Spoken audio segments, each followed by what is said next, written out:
Hello everyone. जैसे कि आप लोग डिमांड थी कि मैं ग्रामर पोर्शन भी स्टार्ट करूं, तो अब रेगुलरली बीच बीच में आपको जो है ग्रामर की क्लासेस भी मिलती जाएंगी। सारी क्लासेस तो नहीं होगी, लेकिन जो मोस्ट इम्पोर्टेंट टॉपिक्स है जिसमें से सबसे ज़्यादा क्वेश्चन पूछे जाते हैं वो मैं आपको दूंगी और फिर एक क्रम वाइज स्टार्ट कर देंगे। तो कंडीशनल सेंटेंस ऐसे है जो गवर्नमेंट का कोई भी एग्जाम हो जिसमें से क्वेश्चन आप पूछे जाते हो। अगर बात करूँ मैं यूपी टीजीटी और पीजीटी में, इसमें 2 क्वेश्चन 100% आते हैं, ज़्यादा बिल्कुल आ जाए तो कोई कह नहीं सकते, क्योंकि ये आयोग का ना बहुत फेवरेट टॉपिक है। तो बात करते हैं कंडीशनल सेंटेंस। जैसे कि नाम से ही क्लियर है कि कंडीशनल यानी जिसमें कंडीशन पाई जाती है। ऐसे वाक्य जिसमें कंडीशन पाई जाती है तो वो क्या कहलाते हैं? Conditional sentence. ये तो वीडियो जरा दूसरी खुल गई, 1 मिनट आप जरा वेट करेंगे। तब तक मैं आपको ये बता दूं कि आपको अगर पीडीएफ चाहिए तो आपको, अगर न्यू व्यूवर्स है वो उनको नहीं पता होगा कि टेलीग्राम चैनल बना हुआ है दिशांक क्लासेस के नाम से। आप दिशांक क्लासेस को जाकर ज्वाइन कर लीजिएगा। वहाँ पर मैं सारी पीडीएफ यहाँ पर वीडियो के बाद वहाँ पर डाल देती हूँ। बात कर रहे थे हम कंडीशनल सेंटेंसेस की। न्यू है तो दिशांक क्लासेस को सब्सक्राइब भी कर लीजिएगा। ऐसे वाक्यों को कहते हैं जिनमें कोई शर्त पाई जाती है।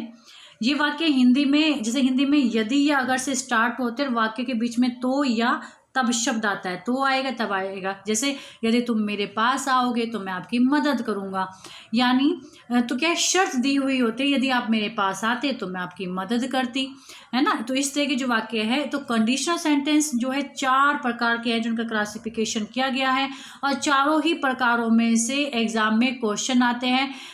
इस वीडियो को देखने के बाद आप खुद जज कर लेंगे। अगर आपने प्रीवियस पेपर पढ़े हुए होंगे टीजीटी पीजीटी, या अगर आप एसएससी की तैयारी करें, बैंक की तैयारी करें, तो कंडीशनल सेंटेंस में से जो 4 कंडीशन दी हुई है उनमें से 100% क्वेश्चन आता है।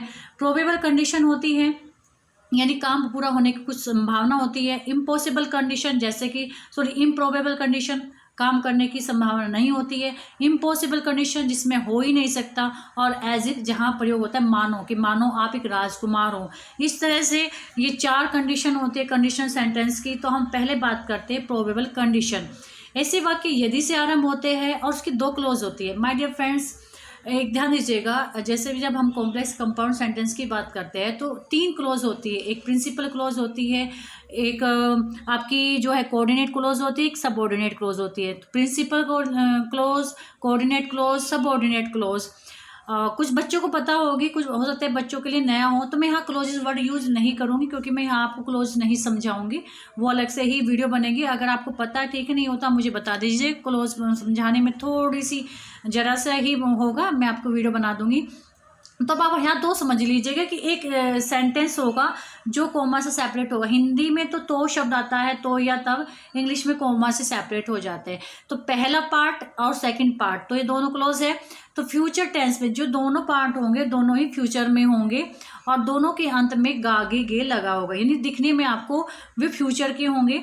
और इन वाक्यों में शर्त पूरी होने की संभावना होती है। माय डियर फ्रेंड, मैं आपको ये हिंदी में इसलिए बता रही हूँ, कुछ बच्चे हिंदी मीडियम के हैं, और अगर आपने देखा होगा 2 साल का 2016 और 21, माय डियर फ्रेंड, मैं आपको एक सजेशन और जरूर दूंगी कि सोल्ड पेपर चाहे पुराने पढ़े ना पढ़े, लेकिन 2016 और 21 वाले आप जरूर पढ़ लेंगे। तो 2016 और 2021 वाला पेपर इसलिए आपको पढ़ना है क्योंकि उनमें आपको ट्रांसलेशन के लिए भी वाक्य आए हुए थे। मतलब जो क्वेश्चन थे, उन्होंने हिंदी दिया, उसको इंग्लिश में ट्रांसलेट कैसे करते हैं, और इंग्लिश में दिया तो हिंदी में ट्रांसलेट कैसे करते हैं। इसलिए मैं आपको यहाँ हिंदी और इंग्लिश दोनों में समझा रही हूँ। तो अगर दोनों कंडीशन में गागेगी वाली कंडीशन है, तो क्या होता है, यदि वाली जो कंडीशन होती है, यदि तुम आराम करोगे, ये वाला, यानी तो से पहले वाली कंडीशन होती है जो इफ आएगा। आप ध्यान देंगे, इंग्लिश के सेंटेंस में जो इफ वाली कंडीशन होती है वो आपकी प्रेजेंट इंडेफिनिट में बनेगी, और दूसरी वाली आपकी फ्यूचर इंडेफिनिट में बनेगी। यदि तुम आराम करोगे तो स्वस्थ हो जाओगे, तो कैसे बनेंगे?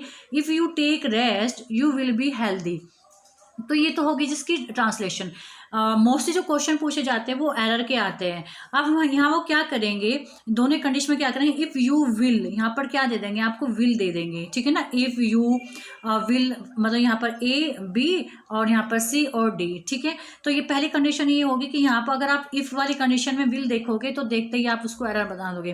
मतलब बिल्कुल भी नहीं करना। इफ़ वाली कंडीशन 100% आपकी प्रेजेंट इंडेफिनिट में बनेगी। दूसरी कंडीशन जिस तरह से क्वेश्चन आते हैं वो क्या करते हैं, ये तो आपके प्रेजेंट में दे देंगे, ये वाली कंडीशन भी प्रेजेंट में दे देंगे, यू हेल्दी, ठीक है। If you take rest you healthy, या कोई और भी वो एरर वो दे देंगे जो क्या बोलते हैं हेल्पिंग वर्ब, जो कि वो रॉन्ग होगी। आपको क्या करना है, ये फ्यूचर में ही होगी, you will be healthy. Cheese clear होगी यहाँ पर। या फिर क्या होता है, दूसरा तरीका ये होता है कि वो क्या करेंगे यहाँ पर, if you are taking rest, क्योंकि वहाँ हिंदी तो दी हुई नहीं होती है, if you are taking rest you will be healthy, इस तरह से आ जाएंगे। तो एरर जो यहाँ होगी वो हेल्पिंग वर्ब में देते हैं, या तो इस वाली इसमें हेल्पिंग वर्ब की एरर देंगे या फिर यहाँ पर देंगे। तो बस आपको ही ध्यान रखना है, इफ़ वाली जो कंडीशन होगी वो प्रेजेंट में, दूसरी कंडीशन आपकी फ्यूचर में होगी। और यहाँ से सबसे ज़्यादा एग्जाम में पूछे जाते हैं। यदि मैं बच्चे को पीटूंगा तो वह रोएगा, तो क्या है, इफ वाली condition, if I beat the child he will weep, तो सिंपल हो गया ना, वह रोएगा। तो यहाँ ही विल वीप है, तो यहाँ पर आप कुछ बच्चे पूछ सकते हैं बी जो है तो फ्यूचर इंडेफिनिट में आता नहीं है, पर यहाँ होने की है, ये क्रिया है, यू विल बी, होना जो है यहाँ क्रिया है, तो होने की हमने यहाँ बी लगाई है।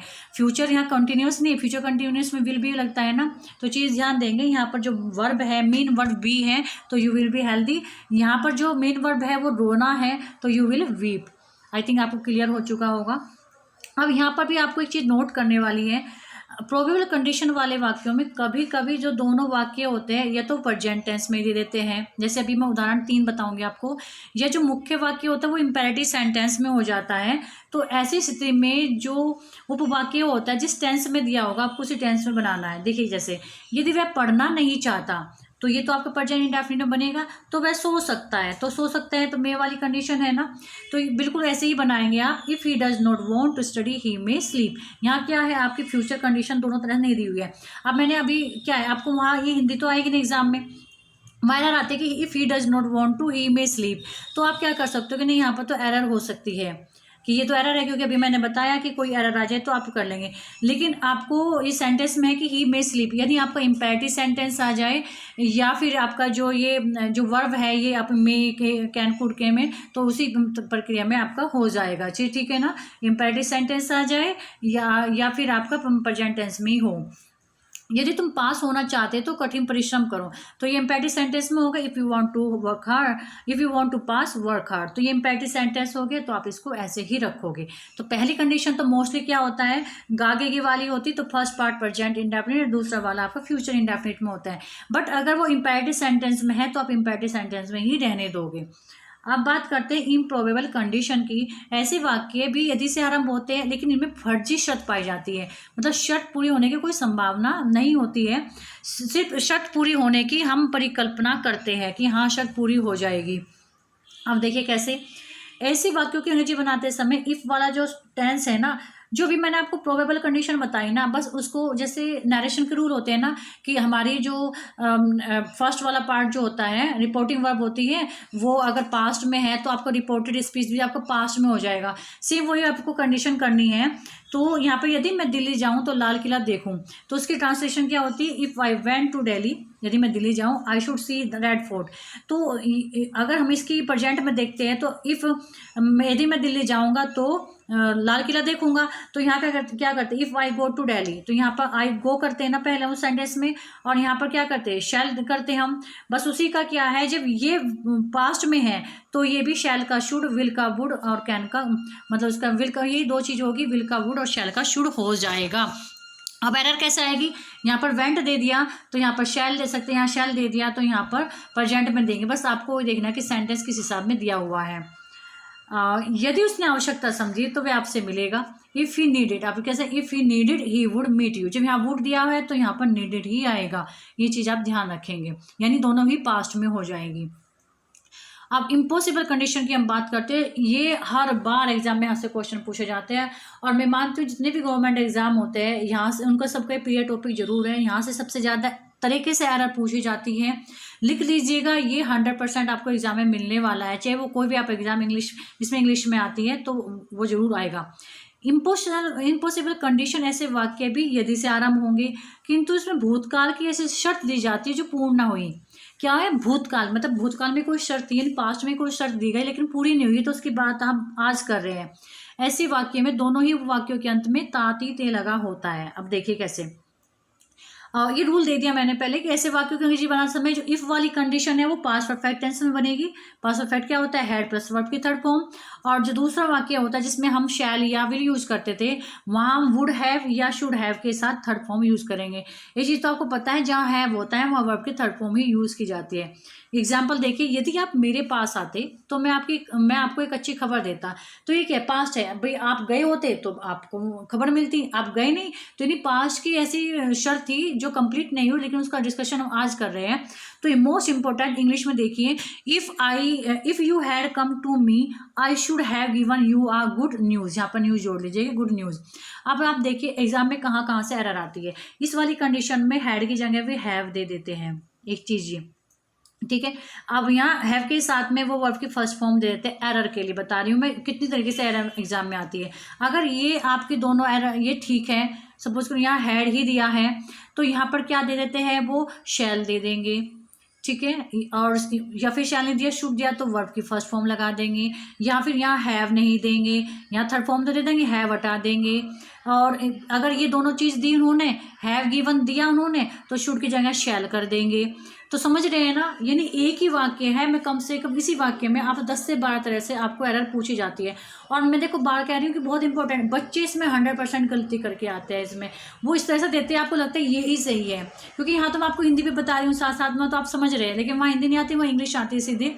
तो वहाँ क्या करता है, आपको अगर इफ़ यू आप देखिए हैड है तो आप समझ लिए, अगर यहाँ पर हैड है, आप सपोज करो क्या होता है, सपोज ये पहली शर्त है, यहाँ पर आई शैल, यहाँ पर खाली शैल दिया हुआ है, आई शैल गिव यू, यहाँ पर फर्स्ट दे दिया, यहाँ तो सही है। और यहाँ पर इन्होंने क्या दे दिया, हैड दे दिया, तो फिर एरर यहाँ पर होगी, यहाँ पर नहीं होगी, क्योंकि यहाँ पर ये भी सही है और यहाँ फर्स्ट फॉर्म दे दिया।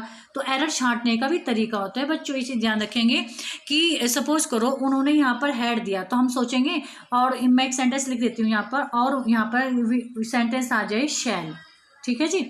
और यहाँ पर इसको हटाकर यहाँ पर आ जाए गिव, ठीक। तो सेंटेंस हो गया, if you had come to me I इस हटाएंगे शुड को, I shall give you a good news, ठीक है जी। तो बच्चे आप सोचेंगे मैम ने तो ये कहा था जब हैड आया तो यहाँ तो शुड और वर्ब की थर्ड फॉर्म आनी चाहिए, बट हमें एरर का तरीका देखना, हमें कहाँ ज़्यादा क्वेश्चन करना है। अगर आप यहाँ हैड को रखोगे तो आपको शैल का शुड भी करना पड़ेगा, फिर हैव और गिवन भी करना पड़ेगा। तो इट मीन्स क्या है, यहाँ पर जब यहाँ शैल ऑप्शन देंगे तो यहाँ हैड की जगह आप क्या करोगे, if you take, if you come, तो यहाँ आपका प्रेजेंट इंडेफिनिट हो जाएगा, ये फ्यूचर वाली यानी प्रोबेबल कंडीशन हो जाएंगे। एक ही सेंटेंस में वो आपको प्रोबेबल कंडीशन भी पूछ सकता है, इम्पॉसिबल कंडीशन भी पूछ सकता है। प्रोबेबल और इम्पॉसिबल कंडीशन में थोड़ा ही अंतर होता है, बस वो हैव का और शुड हैव गिवन का इस तरह से आपको देखना होगा। अगर हैड है तो यहाँ शुड प्लस वर्ब की थर्ड फॉर्म आनी चाहिए। अगर यहाँ हैड नहीं है और यहाँ पर शैल आ जाए तो इसका मतलब क्या है, आपको यहाँ पर भी एरर देखनी पड़ सकती है। तो दोनों ही पोर्शन को आपको चेक करना पड़ेगा। इसकी प्रैक्टिस सेट मैं आपको ज़रूर दूंगी, क्योंकि बड़ा कंफ्यूजिंग होता है। अभी आपको हो सकता है कुछ बच्चों को समझ भी ना आए कि मैडम कभी तो ये कह रही है कि ये आएगा और कभी ये आएगा। चीज़ ध्यान रखेंगे, करेक्ट तो सेंटेंस ये है जो इम्पॉसिबल कंडीशन होती है कि अगर यहाँ हैड है, पास्ट परफेक्ट टेंस है, तो आपको शुड हैव प्लस वर्ब की थर्ड फॉर्म का यूज़ करना होगा। लेकिन अगर यहाँ से हैड हटा दे, if you come to me, तो और ये सेंटेंस दे दें यहाँ पर I should had given by you, तो इस पोर्शन में एरर होगी, ध्यान देंगे आप, ठीक है ना। अगर यहाँ हैड नहीं दिया हुआ है और आगे बात सेम है तो एरर कहाँ होगी, फर्स्ट पोर्शन में। और सपोज करो उन्होंने यहाँ पर क्या है, हैड दिया हुआ है और यहाँ शुड हटाकर हैव हटाकर यहाँ गिव दे दिया है ना, यहाँ हैड दिया हुआ है और यहाँ शैल दे दिया और गिव दे, तो भी एरर इस हिस्से में होगी। तो आपको एक जगह करेक्शन करना है, दो जगह आप करेक्शन नहीं कर सकते हैं। यदि वह कठिन परिश्रम करता है तो प्रथम श्रेणी प्राप्त करता है। पहले वाला है if he work hard he would have got first class, तो वही चीज़ मैंने आपको यहाँ करके बताई है। हालांकि मुझे यहाँ क्या करना चाहिए था, आपको 2-3 वाक्य आपको इस PDF में ये देना चाहिए, गलत करके देना चाहिए था। तो कोई बात नहीं, मैं इसके लिए प्रैक्टिस सेट आपको जरूर कराऊंगी। ये वाली कंडीशन सबसे ज़्यादा एग्जाम में पूछी जाती है और कई तरीके से पूछी जाती है। और ये क्या होता है, कभी कभी जो मुख्य वाक्य होते हैं ना उसे पैसिव वॉइस में भी बनाना पड़ सकता है। तो वहाँ क्या होता है, वुड हैव शुड हैव के साथ आप बीन लगाएंगे और क्रिया की थर्ड फॉर्म तो आनी है। देखिए जैसे, हाँ, तो एक तो ये है कि अगर आपको PDF चाहिए तो आप टेलीग्राम चैनल ज्वाइन कर सकते हैं। यदि वह ईमानदार होता तो उसका सम्मान किया जाता। अब तो यहाँ क्या है, उसका सम्मान किया जाता, करने वाला तो नहीं है ना, कि हम उसको सम्मान करते। तो यहाँ क्या है, ये पैसिव फॉर्म में है, तो यदि वह ईमानदार होता तो उसको सम्मान किया जाता। तो अब यहाँ हम क्या करेंगे, if he had been honest, यदि वह सम्मान होता, माना he would have been respected. चीज़ क्लियर हो गई। तो ये क्या है, पैसिव फॉर्म में आपका सेंटेंस आ गया। यदि तुम प्रधानाचार्य के पास जाते तो तुम्हारी उपस्थिति लगा दी जाती।